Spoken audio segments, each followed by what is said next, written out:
Hello student, आपका Rahul coaching classes में स्वागत है। आज मैं आपको जैक बोर्ड का सामाजिक विज्ञान का सेट 1 सॉल्व कराने जा रहा हूँ। तो आपके सामने पहला क्वेश्चन ये है, फ्रांस की क्रांति कब हुई? तो पहला ऑप्शन है 1759 ईस्वी में, दूसरा ऑप्शन है 1769 ईस्वी में, तीसरा ऑप्शन है 1779 ईस्वी में या और चौथा ऑप्शन है 1789 ईस्वी में। तो इसका सही आंसर है 1789 ईस्वी में। चलिए अब हम चलते हैं दूसरे क्वेश्चन की ओर। सामाजिक उपबंध नामक पुस्तक का लेखक कौन थे? तो आपको पता है पहला ऑप्शन रूसो है, दूसरा है मॉन्टेस्क्यू, तीसरा है डिडरो और चौथा है वॉल्टेयर। तो इसका सही आंसर है रूसो। रूसो ने सामाजिक उपबंध नामक पुस्तक के लेखक थे। अब हम चलते हैं तीसरे क्वेश्चन की ओर। तीसरा क्वेश्चन ये है, यंग इटली सोसाइटी की स्थापना किसने की थी? तो पहला ऑप्शन है काबूर, दूसरा ऑप्शन है मेजिनी, तीसरा ऑप्शन है बिस्मार्क, चौथा ऑप्शन है रूसो। तो मेजिनी ने आपकी यंग इटली सोसाइटी की स्थापना की थी। चौथा क्वेश्चन है आपका, इटली का एकीकरण कब पूरा हुआ? तो पहला ऑप्शन है 1851, दूसरा ऑप्शन है 1861, तीसरा ऑप्शन है 1870 और चौथा ऑप्शन है 1881। तो इसका सही आंसर है 1861। चलिए अब हम चलते हैं पांचवें क्वेश्चन की ओर। शुल्क संघ जॉल वेराइन की स्थापना किसकी पहल पर की गई? तो इसका पहला ऑप्शन है प्रसा, दूसरा ऑप्शन है फ्रांस, तीसरा ऑप्शन है ऑस्ट्रेलिया और चौथा ऑप्शन है रूस। तो इसका सही आंसर है प्रसाई। चलिए अब हम चलते हैं आपके छठे नंबर क्वेश्चन की ओर। जालियांवाला बाग हत्याकांड कब हुआ? जैसा कि आप जानते हैं कि ये बहुत ही फेमस है कि जालियांवाला बाग हत्याकांड कब हुआ था। तो इसका सही आंसर आप सबको पता होगा, तब भी मैं ऑप्शन एक बार बोल दे रहा हूँ। 13 अप्रैल 1919, 15 अप्रैल 1919, 20 तीसरा ऑप्शन 20 अप्रैल 1919, चौथा ऑप्शन 25 अप्रैल 1919। तो इसका सही आंसर है 13 अप्रैल 1919 में जालियांवाला बाग हत्याकांड हुआ था। और आपको पता है कि इसमें जनरल डायर ने अंधाधुंध गोलियां चलाकर लाखों आदमियों की जान ले ली थी। तो अब हम चलते हैं सातवां नंबर क्वेश्चन की ओर। हिंद स्वराज नामक पुस्तक की रचना किसने की थी? तो इसका पहला ऑप्शन है पंडित जवाहरलाल नेहरू, दूसरा ऑप्शन है महात्मा गांधी, तीसरा ऑप्शन है डॉक्टर राजेंद्र प्रसाद, चौथा ऑप्शन है आपका बाल गंगाधर तिलक। तो इसका सही आंसर है महात्मा गांधी। अब हम चलते हैं आठवें नंबर क्वेश्चन की ओर। तो आठवां नंबर क्वेश्चन ये है, स्वराज हमारा जन्मसिद्ध अधिकार है और हम इसे लेकर रहेंगे। यह किसने कहा था? ये आप जानते हैं बहुत ही फेमस डायलॉग था और इन्होंने हमारे लिए बहुत ही मतलब इन्हें गरम दल का नेता भी कहा जाता है और ये कांग्रेस से बिलोंग करते हैं। तो इन्होंने ही कांग्रेस में गरम दल की नीति लेकर आए थे। तो इनका पहला ऑप्शन है डॉक्टर राजेंद्र प्रसाद, दूसरा ऑप्शन है लाला लाजपत राय, तीसरा ऑप्शन है बाल गंगाधर तिलक, चौथा ऑप्शन है बिपिन चंद्र पाल। तो इसका सही आंसर है बाल गंगाधर तिलक। आगे चलते हैं अब हम चलते हैं 9वें नंबर क्वेश्चन में। ब्रिटिश सरकार ने केसर ए हिंद की उपाधि किससे सम्मानित किया? इसका पहला ऑप्शन है पंडित जवाहरलाल नेहरू, दूसरा ऑप्शन है श्रीमती इंदिरा गांधी, तीसरा ऑप्शन है रविन्द्रनाथ टैगोर, चौथा ऑप्शन है महात्मा गांधी। तो इनका सही उत्तर होगा महात्मा गांधी। अब हम चलते हैं 10वें नंबर क्वेश्चन की ओर। सीमांत गांधी किसे कहा जाता है? तो इसका पहला ऑप्शन है महात्मा गांधी, दूसरा ऑप्शन है श्रीमती इंदिरा गांधी, तीसरा ऑप्शन है अब्दुल गफार खान और चौथा ऑप्शन है पंडित जवाहरलाल नेहरू। तो इसका सही आंसर है अब्दुल गफार खान। इनको सीमांत गांधी कहा जाता था। उत्पत्ति के आधार पर संसाधन कितने प्रकार के होते हैं? तो आपको पता है उत्पत्ति के आधार पर संसाधन 2 प्रकार के होते हैं। तो सही आंसर होगा इसका 2। आगे चलते हैं हम लोग 12 नंबर क्वेश्चन पे। पंजाब में भूमि निम्नीकरण का निम्नलिखित में से मुख्य कारण क्या है? तो इसका पहला ऑप्शन है गहन सिंचाई, दूसरा ऑप्शन है अधिक सिंचाई, तीसरा ऑप्शन है वनोन्मूलन, चौथा ऑप्शन है पशुचारण। तो इसका सही आंसर है आपका अधिक सिंचाई। आगे चलते हैं हम लोग। प्रथम पृथ्वी सम्मेलन का आयोजन किस वर्ष किया गया? तो इसका पहला ऑप्शन है 1992 ईस्वी, दूसरा ऑप्शन है 1997 ईस्वी, तीसरा ऑप्शन है 2005 ईस्वी, चौथा ऑप्शन है 2012 ईस्वी। तो इसका सही आंसर है 1992 ईस्वी में प्रथम पृथ्वी सम्मेलन का आयोजन किया गया था। तो आगे चलते हम लोग 14 नंबर क्वेश्चन पे। किस राज्य में काली मृदा मुख्य रूप से नहीं पाई जाती है? देखिएगा आप लोग, क्वेश्चन लिखा हुआ नहीं पाई जाती है। बहुत बच्चे ये सोचकर मार देते हैं कि पाई जाती है, लेकिन नहीं, क्वेश्चन ध्यान से पढ़िएगा कि क्या लिखा है क्वेश्चन में। नहीं पाई जाती है। तो पहला ऑप्शन है इसका महाराष्ट्र, दूसरा ऑप्शन है गुजरात, तीसरा ऑप्शन है मध्य प्रदेश, चौथा ऑप्शन है राजस्थान। तो इसका सही आंसर है राजस्थान। आगे चलते हैं हम लोग 15 नंबर क्वेश्चन में। इनमें से कौन सा टिप्पणी प्राकृतिक वनस्पति जात और प्राणी जात के हार्स का सही कारण नहीं है? तो पहला ऑप्शन है इसका कृषि प्रसार, दूसरा ऑप्शन है वृहद स्तरीय विकास परियोजनाएं, तीसरा ऑप्शन है पशुचारण और ईंधन लकड़ी एकत्रित करना, और चौथा ऑप्शन है तीव्र औद्योगिकरण और शहरीकरण। तो इसका सही आंसर है कृषि प्रसार। आगे चलते हम लोग 16 नंबर क्वेश्चन पे। बाघ परियोजना की शुरुआत किस वर्ष हुई थी? तो इसका पहला ऑप्शन है 1972 ईस्वी, दूसरा ऑप्शन है 1973 ईस्वी, तीसरा ऑप्शन है 1974 ईस्वी और चौथा ऑप्शन है 1975 ईस्वी। तो इसका सही आंसर होगा 1973। आगे चलते हैं हम लोग अंतर्राष्ट्रीय प्राकृतिक संरक्षण और प्राकृतिक संसाधन संरक्षण संघ के द्वारा विभाजन में किस श्रेणी को रखा गया है? तो इसका ऑप्शन है संकटग्रस्त जातियां, दुर्लभ जातियां, तीसरा ऑप्शन लुप्त जातियां, चौथा ऑप्शन इनमें से सभी। तो इसका सही आंसर है आपके सामने। तो आपको पता है कि ये सब सारे जितने भी हैं ये सब को दुर्लभ श्रेणियों में रखा गया है, दुर्लभ श्रेणियों में रखा गया है, और इसका सही आंसर होगा इनमें से सभी। ये इन सभियों को रखा गया है इनमें।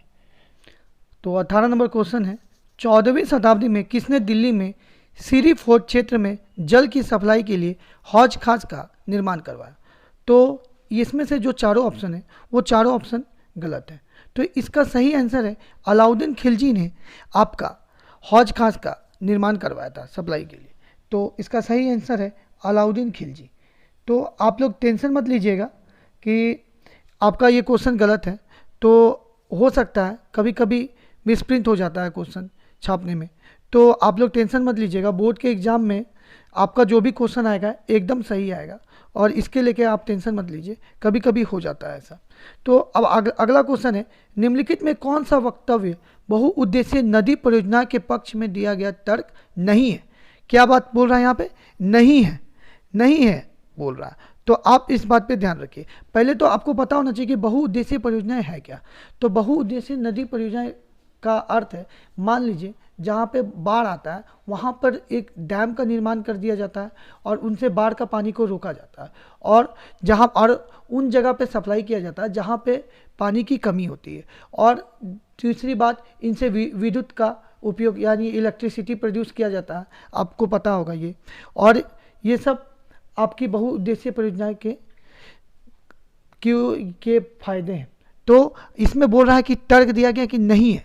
तो पहला ऑप्शन है आपका बहुउद्देशीय परियोजनाएं उन क्षेत्रों में जल लाती है जहां जल की कमी होता है, ये तो बिल्कुल सही है। दूसरा ऑप्शन है बहुउद्देशीय परियोजनाएं जल बहाव को नियंत्रित करके बाढ़ पर काबू करती है, ये भी सही है।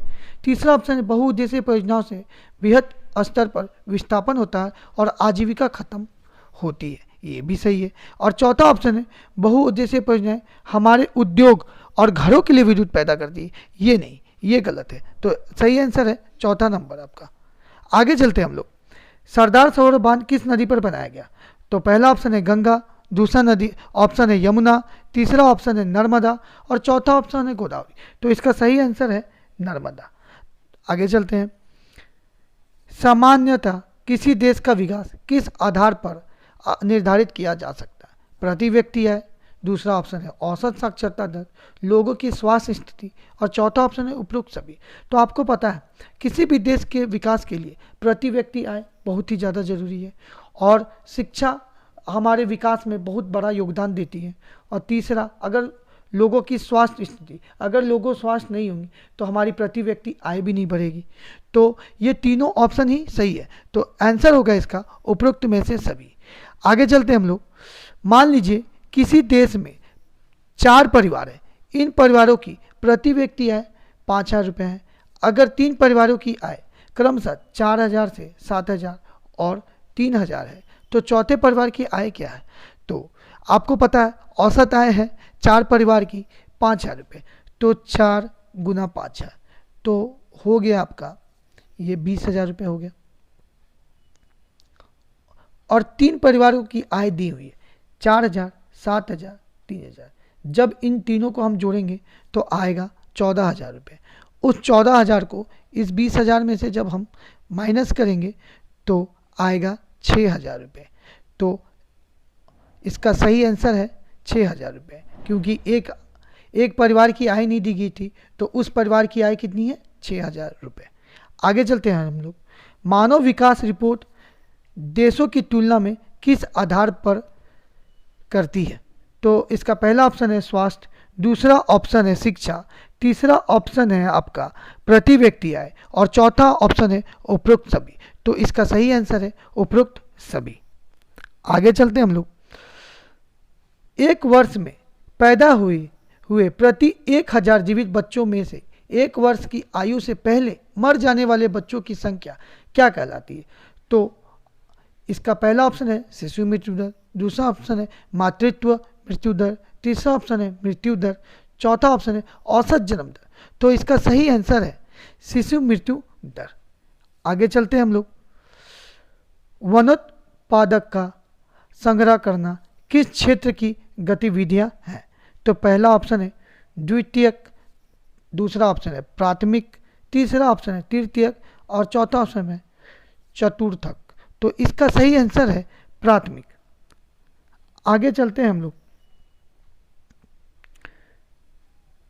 वे क्षेत्र जो सरकार द्वारा पंजीकृत होते हैं उन्हें सरकारी नियमों और विनियमों का अनुपालन करना होता है। डैश कहलाता है, मतलब आपको रिक्त स्थान में भरना है। तो पहला है संगठित क्षेत्र, दूसरा है असंगठित क्षेत्र, तीसरा है संगठित और असंगठित दोनों, और चौथा है इनमें से कोई नहीं। तो इसका सही आंसर है संगठित क्षेत्र। आगे चलते हैं हम लोग। रमेश, सुरेश, नरेश और राकेश 4 भाई है। रमेश खेतों में काम करता है, सुरेश किसी फैक्ट्री में मजदूरी करता है, और नरेश एक शिक्षक है, और राकेश एक टैक्सी ड्राइवर है। इनमें से किसके कार्य सेवा क्षेत्र के अंतर्गत आते हैं? आपको पता है आप पढ़ें कि 3 क्षेत्रकों में बांटा गया है। पहला प्राथमिक क्षेत्र जिसमें कृषि आता है, खनन आता है, मत्स्य पालन आता है, दूसरे और बहुत सारे जो हम प्रकृति से जो चीज़ उपयोग करते हैं वो सब हमारा प्राथमिक क्षेत्र में आता है। द्वितीयक में आता है प्राथमिक चीज़ों का उपयोग कर किसी भी चीज़ का प्रोडक्शन करना, वो द्वितीयक में आता है। और तृतीयक क्षेत्र का आता है जो सेवा प्रदान करते हैं, जैसे आपका बीमा हो गया, बैंक हो गई, ये सब सेवा प्रदान करती है। तो इसका सही आंसर होगा नरेश और राकेश। नरेश एक शिक्षक है, वो भी सेवा प्रदान कर रहा है, राकेश एक टैक्सी ड्राइवर है, वो भी एक सेवा प्रदान कर रहा है। तो इसका आपका सही आंसर है नरेश, राकेश। आगे चलते हैं हम लोग। रोहन एक अकुशल बेरोजगार युवक है। वो रोजगार गारंटी अधिनियम देने वाली योजना मनरेगा के तहत अपना पंजीयन करवाता है। रोहन को वर्ष में कितने दिनों की रोजगार गारंटी मिलेगी? तो ऑप्शन है 200, दूसरा ऑप्शन है 365, तीसरा ऑप्शन है 100, और चौथा ऑप्शन है 250। तो इसका आपको पता है महात्मा गांधी राष्ट्रीय ग्रामीण रोजगार अधिनियम, जिसको हम मनरेगा बोलते हैं, उसके तहत 100 दिन का रोजगार उपलब्ध कराने की योजना है। तो इसका सही आंसर है आपका 100। तो इसका सही आंसर है आपका 100। आगे चलते हैं हम लोग। एक खेत में लक्ष्मण और उसके परिवार के 4 व्यक्ति काम करते हैं, जिसमें सालाना 20 क्विंटल गेहूं का उत्पादन होता है। लक्ष्मण के चचेरे भाई करण ने 1 वर्ष तक लक्ष्मण और उसके परिवार के साथ मिलकर कार्य किया, परंतु उस वर्ष कुल उत्पादन में कोई वृद्धि नहीं हुई। करण की परिस्थिति को किस श्रेणी में रखा जाएगा? पहला, मौसमी बेरोजगारी, दूसरा प्रचलन बेरोजगारी, तीसरा शहरी बेरोजगारी और चौथा शिक्षित बेरोजगारी। तो आप जानते हैं कृषि हमेशा ही मौसमी बेरोजगारी के अंतर्गत आती है, तो पहला ऑप्शन होगा मौसमी बेरोजगारी। आगे चलते हैं हम लोग। अर्थव्यवस्था में प्रत्येक क्षेत्र के अंतिम उत्पाद की ही गणना क्यों की जाती है? तो पहला ऑप्शन है इसका बेरोजगारी से बचने के लिए, दूसरा ऑप्शन है दोहरी गणना की समस्या से बचने के लिए, तीसरा ऑप्शन है अधिक लागत की समस्या से बचने के लिए और चौथा ऑप्शन है इनमें से कोई नहीं। तो दोहरी गणना की समस्या से बचने के लिए इसे हम अंतिम उत्पाद की ही गणना करते हैं। तो इसका सही आंसर है आपका दोहरी गणना की समस्या से बचने के लिए। आगे चलते हैं हम लोग। सत्ता की साझेदारी के संबंध में निम्न में कौन कथन असत्य है? तो सत्ता की साझेदारी लोकतंत्र की लाभकार है। दूसरा ऑप्शन, इसमें सामाजिक समूह में टकराव का अंदेशा घटता है। तीसरा ऑप्शन, यह अस्थिरता एवं आपसी फूट को बढ़ाती है। और चौथा ऑप्शन, सत्ता में लोगों की भागीदारी बढ़ती है। तो ये असत्य की बातें की गई है, तो इसका सही आंसर होगा ऑप्शन नंबर 3, ये अस्थिरता एवं आपसी फूट को बढ़ाती, ये बातें सत्ता की साझेदारी में नहीं दी गई है। आगे चलते हैं। निम्न में कौन बेल्जियम की एक भाषीय समूह नहीं है? तो ऑप्शन है इसका फ्रेंच, दूसरा ऑप्शन है स्पेनिश, तीसरा ऑप्शन है डच और चौथा ऑप्शन है जर्मन। तो इसका सही आंसर है आपका स्पेनिश। आगे चलते हैं हम लोग। स्वतंत्र राष्ट्र बनाने के बाद श्रीलंका में किस राजभाषा को घोषित किया गया? तो इसका पहला ऑप्शन है तमिल, दूसरा ऑप्शन है हिंदी, तीसरा ऑप्शन है पाली और चौथा ऑप्शन है सिंगली। तो इसका सही आंसर है सिंगली। आगे चलते हैं। श्रीलंका स्वतंत्र राष्ट्र कब बना? तो इसका पहला ऑप्शन है 1945, दूसरा ऑप्शन है 1946, तीसरा ऑप्शन है 1947, चौथा ऑप्शन है 1948। तो 1948 में श्रीलंका स्वतंत्र राष्ट्र बना। आगे चलते हैं। निम्न में कौन संघवाद की एक विशेषता नहीं है? संघवाद का मतलब क्या? जहाँ पे एक से ज़्यादा सरकारें सत्ता में रहती हैं, जैसे केंद्र में केंद्र की सरकारें, राज्य में राज्य की सरकार, तो इसे संघवाद कहते हैं। जैसे आपने पढ़ा होगा, ये आपका श्रीलंका और बेल्जियम में, वहाँ पे बेल्जियम में डच और फ्रेंच की सरकारें थी। फ्रेंच की सरकार केंद्र में थी, डच की सरकारें राज्य में थी। तो इसके बारे में बताया गया। यहाँ सरकार 2 या अधिक स्तरों वाली होती, पहला ऑप्शन। दूसरा, अलग अलग स्तर की सरकार एक ही नागरिक समूह पर शासन करती है। तीसरा ऑप्शन, विभिन्न स्तरों की सरकारें के अधिकार क्षेत्र संविधान में स्पष्ट रूप से वर्णित नहीं होते। और चौथा ऑप्शन, अदालतों को संविधान और विभिन्न स्तरों की सरकारों के अधिकारों की व्याख्या करने का अधिकार है। तो आप एक बात पता है आपको कि यहाँ बात की गई है कि संघवाद की विशेषता नहीं है, तो हमें नहीं है देख के मारना है। तो विभिन्न स्तरों की सरकारों और अधिकार क्षेत्र संविधान में स्पष्ट रूप से वर्णित नहीं है, तो ऑप्शन नंबर 3 होगा। आगे चलते हैं हम लोग। निम्न में कौन भारत की अनुसूचित भाषा के रूप में शामिल नहीं है?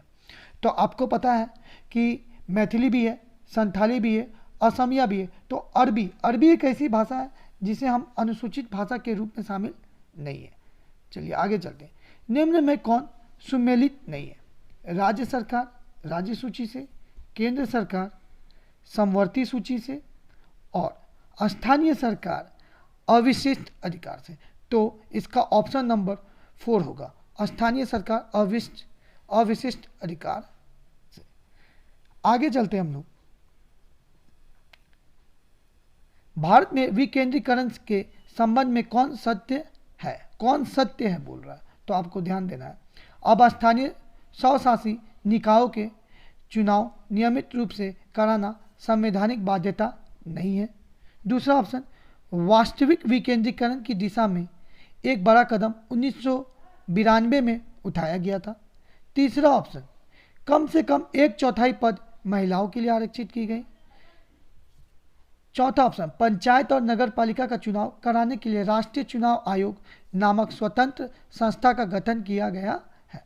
तो इसका सही ऑप्शन होगा आपका दूसरा ऑप्शन, वास्तविक विकेंद्रीकरण की दिशा में एक बड़ा कदम 1992 में उठाया गया है।